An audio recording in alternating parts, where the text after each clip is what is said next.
Bonjour à tous. Comme vous pouvez voir, j'ai épuisé ma réserve d'essence de vanille.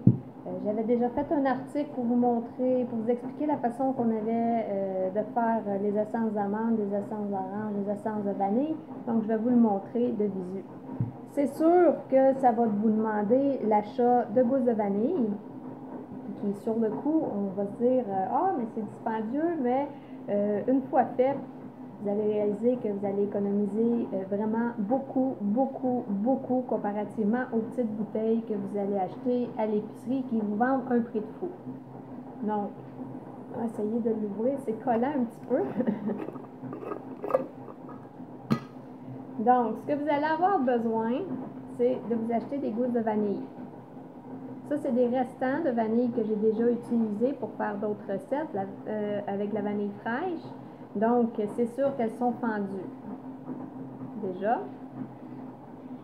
Si vous n'avez pas déjà cuisiné avec vos gousses de vanille, vous voulez juste avoir tout de suite de l'essence de vanille, vous pouvez tout simplement prendre vos gousses puis les fendre sur le long. C'est très important de les fendre pour s'assurer d'aller chercher là, le maximum d'arômes.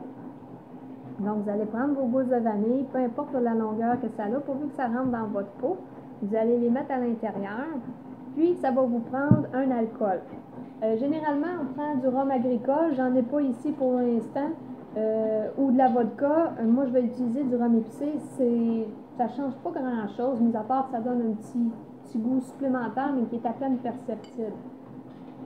Mon bouchon, vous voyez comment on en boit souvent, le bouchon est collé. Donc, vous allez prendre votre alcool, puis vous allez tout simplement le vider dans votre pot.